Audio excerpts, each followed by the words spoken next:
down in a deep industrial park, bad asphalt, that type of thing. So these guys roll up and they say, hey, we've got this really cool idea. My father has this access to these koa forests that are down on the big island of Kauai. What are koa? Koa is this wonderful wood. And if you remember the original arbors, they had that really dark, grainy wood. And what they were doing is they're harvesting the trees that were dying or that were dead. And that allowed them to kind of keep green. And they were talking about the big tents that they put up and this big logging, operation to get this dying koa out and veneer it. And they had the access to the veneer. So they came up with this idea. They were passionate snowboarders. Hey, I want to make snowboards. So they found out Yama, and they came down and they talked to us. And we're like, yeah, sure, we'll throw a veneer down. We've got no problem with that. Well, it actually was a problem because the koa veneer is not a straight grain. So when it curves, it tends to shoot off and crack. So after maybe 6, 7, 8 tries, I mean, we could see it was a beautiful wood, something that was just incredibly rich. And after a while, we started getting it. But Yama was a small OEM production shop. In other words, we didn't do hundreds, 200s, 500 boards. We did 20 units. And the reason why we did that is it allowed young people to say, hey, I'm going to put myself through college. I'm going to order 10 boards, sell them, order 10 more, sell them, maybe order 15 more. So we did really well with this small OEM stuff. But Arbor had big ambitions. So once they saw the product, they were able to ski, board on the product. They were like freaking out. We love it. People love it. At that point, we said, hey, why don't you guys go find somebody who can do the production numbers you're looking at? Because we're not going to change Yama to accommodate these large volume production units. It's just not how we are. We're just too small. We don't have the financing, so on and so forth.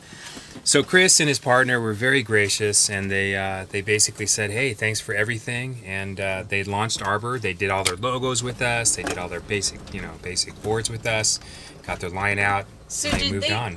Workshop with you?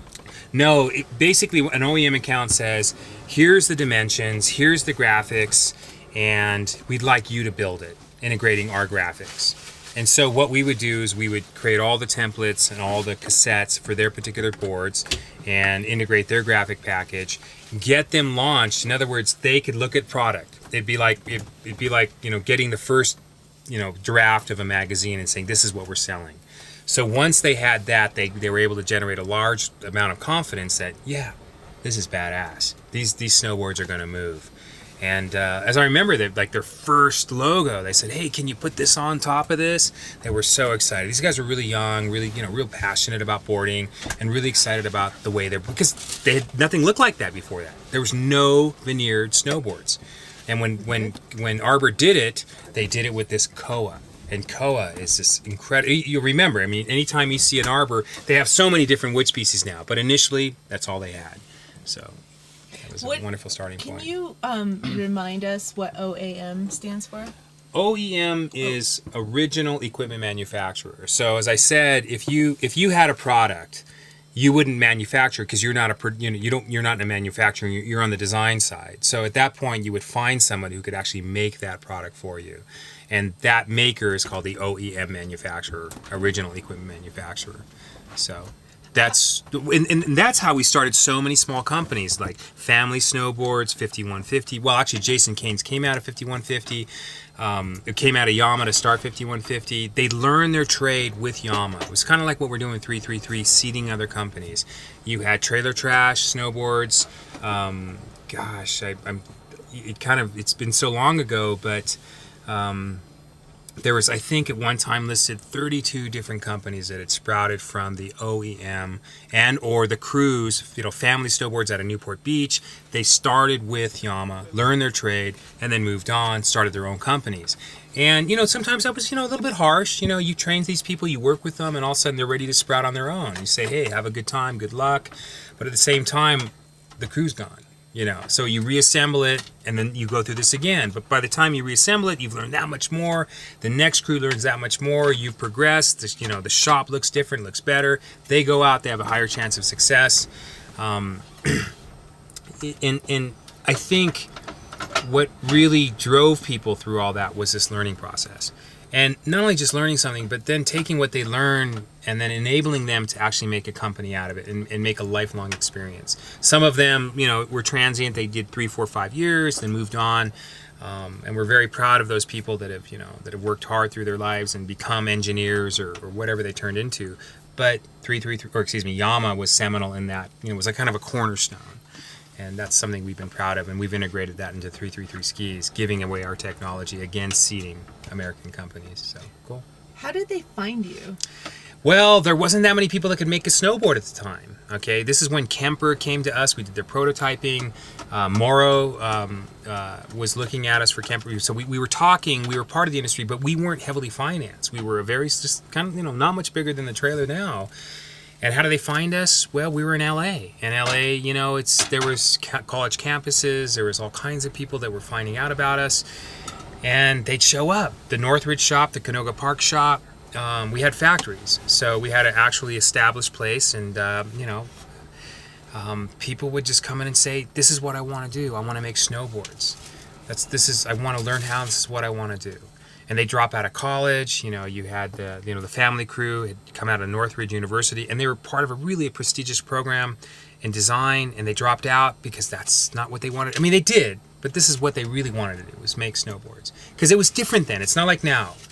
Snowboards then was a small burgeoning industry. People could get into it, very small, and do very well. The clothing companies, it was kind of like the skateboard industry. Now it's, Chinese, it's Burton, it's crap. But then it was these really small bitchin' companies, and you could grow them up.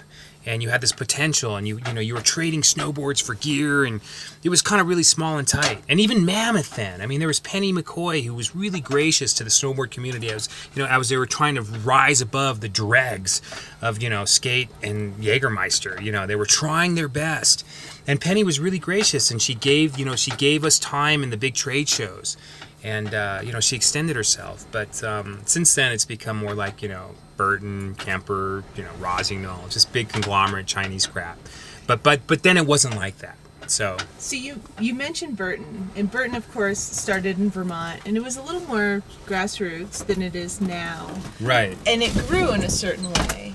But you've decided, as a company, as Yama, going into 333 Skis, that you are going to grow in a different way. Can you talk about that? Absolutely. I mean, we've looked at the consolidation of manufacturing, which ultimately ends up in China. Because if you're going to consolidate manufacturing, the thing you want to cut down on most is labor. And then the best place to cut down on labor is China, which is a communist repressive country. They say labor is not worth anything.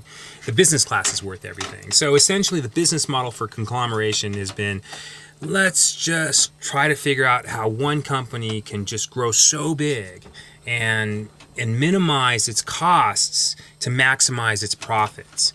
Well, Yama recognized profit wasn't in the monetary realm. Profit was in value was created in terms of what enrich people's lives. And certainly money is important for that, but there's so many other things that enrich people's lives. So if you get a company like K2, like to me, that's like the worst of the worst. You're essentially looking at a company that, their claim on their page is, we exist to increase shareholder value.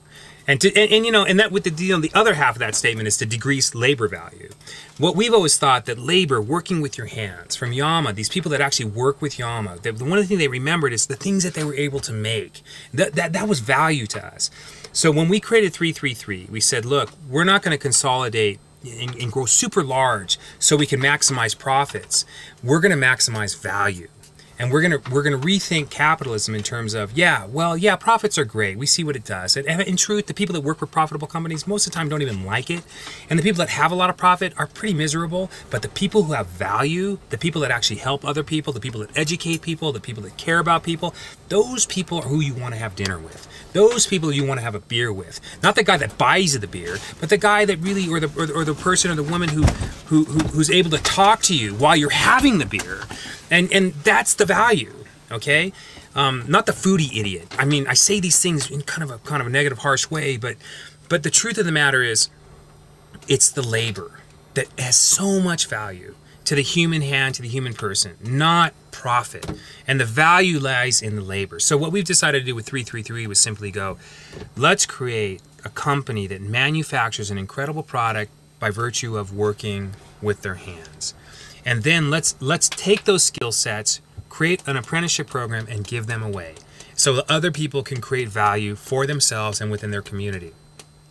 So rather than become like, you know, the next Burton or the next K2 or the next Luminous, these really kind of profit-driven companies, which do a good job, we said, no, if you create value, you'll do an infinitely better job. And that's why when you left yesterday with your skis, you went, whoa, I'm so in love with the value, not the cost or the, you know, but the value, the experience. Right. So that's the difference. I love it.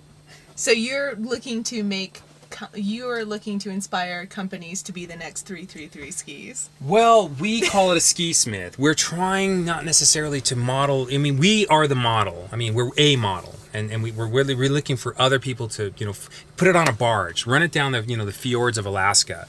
You know, you don't need to be in a garage. You definitely don't want to be in a manufacturing facility with fluorescent lights. You know, put it in a trailer, put it in an RV, you know, put it in your garage next to your family so your husband can come in while you're building skis, or, you know, your wife can come in and your child can come in. You don't put it in a factory where you're not going to be there for 10, 12, 15 hours a day. Create a lifestyle around it. And that's why we've created the technology that we have. But it's not to create the next 333. It's to take the technology, it's to take what we've learned, and it's to, you know, find a way to get them to really engage that themselves and morph it into what works for them. Yeah, based on the technology that we've created here. Thanks so much, Michael. Yeah, yeah. That's awesome. Cool. Let's eat. Yeah, let's eat.